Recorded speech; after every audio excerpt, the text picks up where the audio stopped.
Abrams, que ella es una demócrata afroamericana que perdió la contienda para la gubernatura en 2018 y ahora en el 2022 nuevamente está buscando la gubernatura republicana.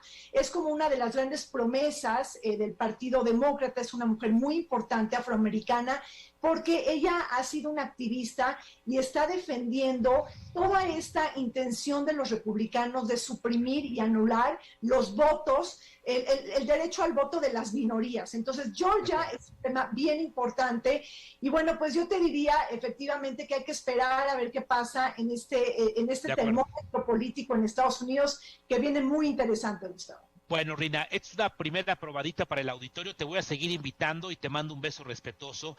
Gracias por participar en ese espacio. Gusto en saludarte. Igualmente, muchísimas gracias. Es la maestra Musali. Voy a programar avisos, hacemos corte de estación en toda la República y en los Estados Unidos a través de Mexicanal y regreso. Prohibido cambiarle. Buenas tardes. Gracias. Qué bueno que nos acompaña y si usted acaba de accionar su aparato televisor llega muy a tiempo. Estamos hablando de las elecciones intermedias de los Estados Unidos. Ya escuchó usted lo que significa Georgia como estado clave. Ya hablamos de el señor Trump, que está en abierta campaña. Algunos dicen que si no lo mete a la cárcel el presidente Joe Biden, lo va a rebasar por la derecha. Y vale la pena pues seguir diseccionando la lectura de los expertos en torno a esta elección que está prácticamente en juego todo, menos la presidencia, pero que será fundamental rumbo a la presidencial que ya viene. Hay que recordar que en Estados Unidos sí hay reelección, el señor Joe Biden, aunque al principio dijo que no, pues ahora dice que sí, y hay una vicepresidenta de color que tiene buenos números, es dama, muy echada para adelante, repito, es de color, y la señora Harris, algunos dicen, sería la candidata natural ya por la edad del señor Biden. Saludo con afecto y con muchísimo respeto a la maestra Anabel Ortega, politólogo, usted ya la conoce, analista internacional, académica de nuestra Ibero. ¿Cómo estás, Anabel, maestra? Bienvenida, buenas tardes, noches. ¿Qué tal? Mucho gusto. Buenas noches, Gustavo. Un placer, como siempre, estar con ustedes. Adelante. A ver, hay muchos puestos de elección popular en juego. Gubernaturas, puestos locales, la mitad del Senado, Cámara de Representantes. Pero desde tu punto de vista, maestra, y en el aula, con tus lecturas, con lo que has visto en radio y televisión, ¿qué es lo clave? ¿Dónde están los puntos clave para la toma de decisión del elector? Pues mira, es una excelente pregunta justamente porque en esta etapa del mundo, de cómo quedamos después de la pandemia que ya declaró el presidente Biden que concluyó, pues hay muchas consecuencias desde la salud mental, la salud física, la economía y obviamente un mundo convulsionado en donde los Estados Unidos siempre son actor principal. Pero para el elector norteamericano, porque yo dividiría aquí la visión desde el ámbito de lo internacional como en el ámbito local. Y para los lectores norteamericanos, los electores, es muy importante esta elección para una nueva configuración del Congreso, si es posible. ¿Por qué? Precisamente porque todas estas consecuencias han configurado otra situación en los Estados Unidos, no solo en lo económico, sino también en la nueva forma de ver la inflación, lo que generó también una escalada en los números de las tasas de interés también, de los efectos del medio ambiente, y cómo en cada territorio va a jugar un papel muy importante cómo se siente el ciudadano. Como sabemos, es un sistema presidencialista, bicameral, que también bipartidista, en donde tienen la opción de elegir ya sea republicano. Melón o sandía. Ahí no hay como aquí que hay muchos partidos, ahí estás o no estás con uno y te castigan en las elecciones, ¿no? O te premian. Sí, exactamente, y en ese sentido es muy importante cómo quedó cada estado en la cuestión económica, como decíamos, en la cuestión de la inflación, cómo avanzando del empleo y de los desastres naturales que hemos visto ahora en la Florida, por ejemplo, la Florida. A ver, pero déjame detenerme, creo que tú das en el blanco, querida Anabel. decían los gringos, it's the money, stupid, la lana. Y en Estados Unidos, que es la economía número 1 del planeta, están viviendo, al igual que en prácticamente todo el mundo, la inflación. Se les fueron las tasas de interés, se les hizo chiquito el sueldo y hoy las clases medias están, por decirlo elegantemente, encañonadas, maestra. Están muy enojadas. ¿Cómo opera el pensamiento gringo, permíteme el término, al momento de ir a votar? Ya no falta nada. ¿A quién le van a cargar esa inflación? Pues exactamente el presidente Biden. Es que el presidente Biden asume la presidencia en una especie de salvador de lo que venía siendo una pandemia terrible, en medio de la pandemia, sí, una mala gestión, y justo se asume como un salvador, alguien que llega a poner orden, que dice la vacunación va con todo, no que pudo. empiezan a expedir billetes y a decir vamos a contrarrestar los efectos económicos, pero que tenían consecuencias. Quedó, yo diría que el peor de los mundos, porque si por un lado viene a poner un orden y a nivel internacional, obviamente una expectativa mucho mejor de lo que es las relaciones bilaterales, multilaterales, etcétera, pues hoy día, con todo lo que está sucediendo en todo el mundo y la inflación desmedida y las tasas de interés, pues sí se lo van a cobrar a él, desde luego. Oye, y eso aplicaría para cualquier líder mundial, ¿no? O sea, lo mismo le pasó a López Obrador. Estos son tramposos, estos son corruptos, son chafas, no saben gobernar, y llega y la pandemia, ¿no? Es decir, estas cosas que nadie imaginó. O me regreso al 85 con Miguel de la Madrid, el sismo. A ver, dime algo, Anabel. Nos decía Reina Musali sobre estos supremacistas blancos, ¿no? Ku Klux Klan del siglo XXI, estos nacionalismos, estos racismos modernos que parece que se habían acabado, ¿no? Después de las luchas de Martin Luther King, por citar un ejemplo. No es cierto, hoy están más vivos que nunca estos grupos, no de derecha, no ultraderechas, hitlerianos, fascistas.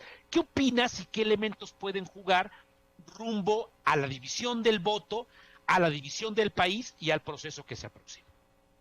No, desde luego va a jugar muchísimo, porque como habías bien comentado, y qué bueno que tocamos el tema económico, donde el ciudadano siente su bolsillo lastimado, es donde va a reaccionar. Y imagínate que tú, además de que tienes tasas de interés altas, que la inflación, resulta que hay inmigrantes de los cuales están obteniendo beneficios de esta economía trastocada o esta situación difícil, pues obviamente no les gusta. Y eso es algo que hace muy bien el contendiente Trump. No es candidato, pero es una de las piezas más importantes, que siempre ha recurrido a esta forma de llamar la atención, ¿no? De aquello que es muy, muy llamativo, porque está en el día a día, en las calles, en el supermercado, aquellos que no hablan bien el inglés, aquellos que se roban un empleo. Y cuando todos estos republicanos liderados mucho por el presidente Trump, y no necesariamente solo él, hay muchos senadores y miembros del Partido Republicano que están precisamente en contra de la migración, y que, sobre todo obviamente ilegal, y que sí generan estos espacios de racismo, de xenofobia, que juegan muy importante papel en cada localidad. Recordemos que como se va a elegir la Cámara de Representantes, todo juega, lo local se convierte fundamental en cada escaño. Y esto puede generar también que atraigan a estos senadores también republicanos, es decir, que este tercio que se renueva de los senadores caiga también en manos de los republicanos. Porque también hay que decirlo, gobernar tiene un desgaste. Los demócratas han tenido este desgaste terrible. Claro. Y creo que ha habido situaciones del presidente Biden que no está ayudando. Creo que esta situación también incluso pareciera menor, pero no lo es, de la edad, que no está con esta identificación tanto con los jóvenes. En fin, cada sector del electorado va a tener una particularidad, y eso es la Unión Americana, por eso claro. Es la Unión, pero sí hay mucho riesgo de xenofobia, de racismo, de clasismo, que se está alimentando por muchas razones, no solo en los Estados Unidos, en todo el mundo. Oye, Anabel, porque la pandemia dejó eso. Claro, y estos videos donde se ve medio despistado el presidente Biden, espanta a cualquiera, a los inversionistas y a los electores. Hay una gran pregunta por Twitter, un saludo a don José Heriberto Reyes Galván, pregunta, yo no entiendo qué diferencia hay entre los demócratas y republicanos. Es una pregunta que parece sencilla, pero tiene mucho fondo. ¿Nos podrías explicar en qué se diferencian republicanos y demócratas?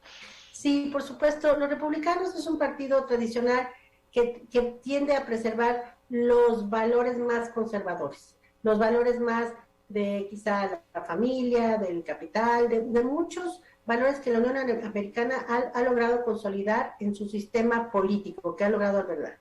Mientras que los demócratas son aquellos que tienen una visión más progresista, que son incluyentes, que tienden a valorar la cuestión de la diversidad sexual, que van a favor de los derechos de las mujeres en relación con el aborto, sí, y con muchas cuestiones que son más, digamos, progresistas. ¿Me permites el símil? Sí. ¿Los republicanos son los panistas y los demócratas son los morenos?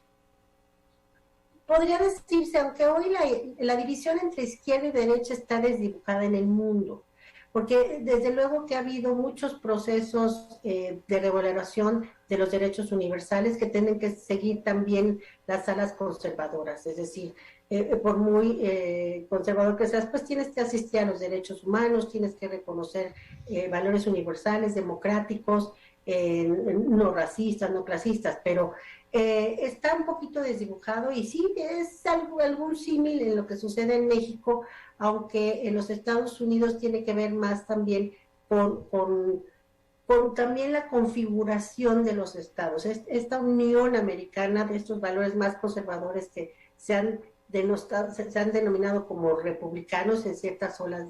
Sí, porque no tiene nada que ver Dakota del Norte con Texas, ¿no? O la Florida con Carolina, es decir, no hay símil, ¿verdad? Es tan grande y tan diverso que es difícil, ¿no? Es difícil, pero sí sería una connotación más o menos similar de entre izquierda y derecha, pero muy hacia el centro. Sí, Anabel, por razones de tiempo, te quiero hacer una pregunta más. Las elecciones legislativas del 8 de noviembre son 34 de los 100 escaños en el Senado, 435 vacantes de la Cámara de Representantes. ¿Qué tanto entusiasmo le traen al electorado? Está su sheriff en juego, ¿no? Tienen puestos, digamos, su cabildo, su alcalde, su gobernador. ¿Qué tanta importancia le da el electorado a sus legisladores? Bueno, es que es una democracia indirecta. Ellos participan a través de un voto que después va a un colegio. A un colegio electoral. Ratifica, etcétera. Es distinto, no es la democracia participativa como en México, no es un voto directo. Es verdad. Sin embargo, como en todo el mundo, las democracias modernas, las elecciones presidenciales son las que más llaman la atención. Las intermedias son para ratificar o descalificar la ejecución de ese gobierno. En este caso, no es que sean tan atractivas, es que también creo que el presidente Biden está atravesando por un momento difícil y los números no son tan positivos en lo económico. Claro. Eso podría llamar la atención para un voto de no refrendar su gobierno.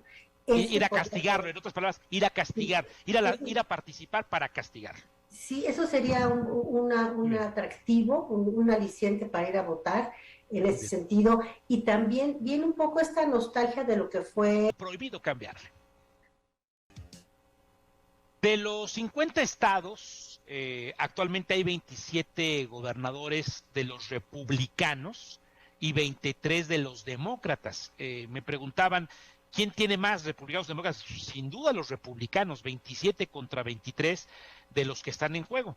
36 están en disputa este noviembre, incluidos varios que podrían desempeñar un papel fundamental en las elecciones del 24. ¿Por qué razón? Ya nos explicaba Anabel que ahí no hay una democracia directa como nosotros. Allá hay un colegio electoral, cada estado representa, digamos, una fuerza en el colegio electoral. Si usted ha seguido las elecciones por televisión, las últimas o las anteriores, se van llenando en el mapa de color rojo o azul y se van ganando posiciones en el colegio electoral. Bueno, está en la comunicación el doctor José Joel Peña Yáñez, Él es profesor de nuestra Facultad de Ciencias Políticas de nuestra UNAM, es analista internacional y le aprecio mucho que haya aceptado este llamado. ¿Cómo estás, doctor? Bienvenido, buenas tardes, noches. ¿Qué tal, Gustavo? Buenas tardes. Un gusto saludarte a ti y a tu auditorio y muchas gracias por la invitación. A ver, hemos dado ya muchos datos, pero quisieras un recuento para quien no nos capta desde el principio. ¿Qué está en juego en noviembre próximo en los Estados Unidos? Bueno, pues en realidad lo que está en juego se va a decidir en lo que se denomina elecciones intermedias, es decir, a la mitad del mandato del presidente en turno. Estas son muy importantes porque de alguna forma se va a redefinir el control de los partidos, tanto del republicano como del demócrata, en el Congreso, ¿no? Y porque de alguna forma los resultados de esta elección intermedia se van a relacionar con lo bien o mal que está gobernando el presidente Joe Biden de acuerdo con el electorado. Ahora, yo recuerdo que en México decía Francisco Labastida, inglés, ¿no? Para todos, ¿no? Y López Obrador en el 18 va a haber pensiones para los abuelitos. ¿Qué temas, si pudieras resumirlos, doctor Peña, qué temas se están tocando en las elecciones? O sea, tú que estás todos los días ahí en CBS, ABC, PBS, CNN, estás leyendo los periódicos, ¿qué son los temas o cuáles son los temas que se están debatiendo? ¿Qué sí, qué no? ¿Qué proponen los republicanos y qué le critican a los demócratas y viceversa? Pues mira, se habla actualmente de que Estados Unidos, al igual que el resto del mundo, está viviendo muchas crisis, producto por dos cuestiones internacionales. Una de ellas es la pandemia por la COVID-19 y la otra es la agresión de Rusia a Ucrania. Estos eventos han ocasionado, por ejemplo, una inflación en Estados Unidos que no se había visto en décadas, ¿no? Y para hacer frente precisamente a esta situación tan adversa, se han aumentado las tasas de interés para desincentivar la demanda y propiciar un equilibrio en los precios, ¿no? Y esta inflación a la vez fue provocada, entre otras cosas, por el alza de los precios de la energía y los alimentos a nivel mundial, y que también se está viviendo en Estados Unidos y que es precisamente una crítica que se le ha hecho al presidente Joe Biden, ¿no? El cual, como sabemos, ha bajado considerablemente su nivel de popularidad, ¿no? Sobre todo cuando aprobó el retiro de las tropas de Afganistán, ¿no? Y a este hecho le han seguido múltiples problemas internos, sobre todo para que pueda llevar a buen puerto su propuesta de agenda legislativa, ¿no? Y el problema de esta baja popularidad es que va a repercutir en las elecciones, sobre todo en votos para el partido demócrata, ¿no? Y nada más, hay que recordar también y que también es importante que en el último mes justo comenzó un poco a subir la popularidad del presidente Joe Biden, ¿no? Es un dato muy importante. Estaba en la lona y ahorita ya le está pegando a los 50%. Se recuperó el señor que decían se despiste, el viejito, ya no sabe hablar, ya no sabe caminar, ya no tiene energía. Es un dato importante. Se recuperó en popularidad. Así es, ¿no? Y todo tiene que ver con éxitos aislados. Por ejemplo, el éxito de la operación para matar al líder de Al Qaeda, Ayman al-Zawahiri, ¿no? Pues fue un hecho muy importante que le permitió aumentar precisamente su nivel de popularidad, ¿no? También mejoró el nivel de empleo y disminuyó levemente la inflación, ¿no? Y también todos los escándalos que han surgido alrededor del presidente Donald Trump, de alguna forma también mejoran, ¿no?, la popularidad del presidente Biden. Oye, doctor Peña, yo recuerdo cuando intentó reelegirse el señor Trump, porque recordemos que era presidente, va a la elección para otro mandato de 4 años y lo saca el señor Biden y la señora Harris. El tema para los mexicanos muy importante era el tema de la migración, ¿no? Y vamos a poner un muro y vamos a tener deportaciones e imágenes bárbaras, ¿no?, que proyectaban los republicanos. Este señor está loco, digo los demócratas, el señor está loco, mete a los niños en jaulas, los separa de sus padres. La pregunta obligada, doctor Peña Yáñez, ¿hoy es tema la migración en las elecciones intermedias?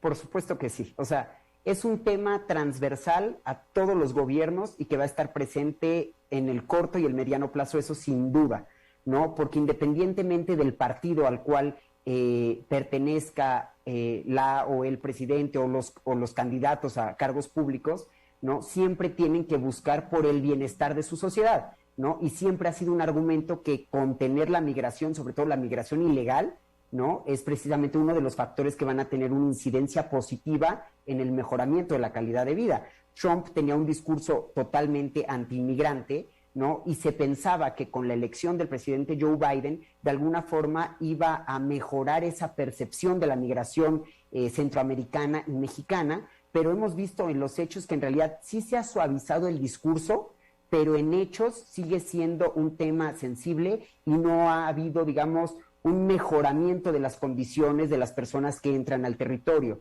¿no?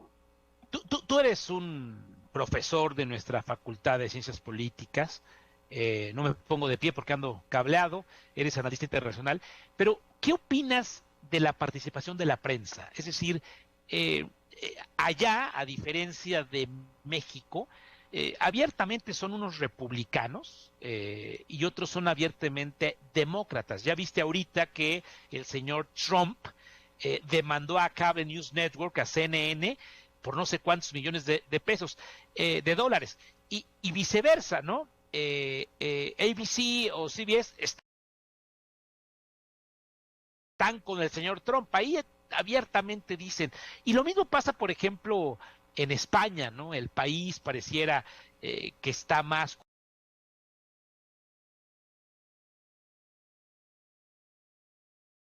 misma entrega o la misma crítica insana.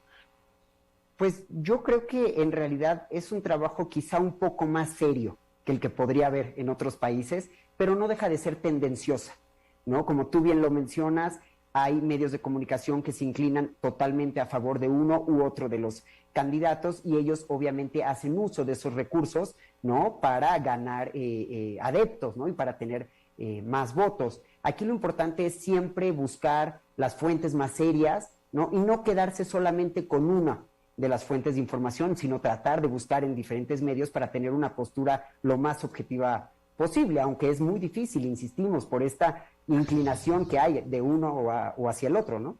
Permíteme imitar a seguramente la mayoría de tus alumnos. Oiga, profe Peña, ¿quién va a ganar en los Estados Unidos? Yo sé que eres analista internacional, no eres pitonizo, pero pues, ¿qué le respondes a los chavos en nuestra UNAM cuando esta pregunta seguramente la estás escuchando todos los días? ¿Qué les contestas en el aula? Pues les diría que una cosa es lo que ha pasado históricamente y otra cosa es lo que puede llegar a pasar, ¿no? Porque históricamente se ha observado que el partido del presidente en turno pierde escaños tanto en la Cámara de Representantes como en el Senado, ¿no? En este caso sería el Partido Demócrata, ¿no? Es un voto de castigo, un voto de castigo. Totalmente, ¿no? Y en algunas ocasiones, como incluso podría ocurrir, esta pérdida de escaños podría ocasionar que el partido del presidente pierda el control de una o incluso de ambas cámaras, ¿no? Y en este caso en concreto, eso podría ocurrir porque la mayoría que tienen es mínima, ¿no? Pero, lo que platicábamos hace un momento, hay encuestas más recientes que están hablando de un empoderamiento del partido demócrata, ¿no? Y de acuerdo a los sondeos, la mayoría de las personas encuestadas se identifican como demócratas.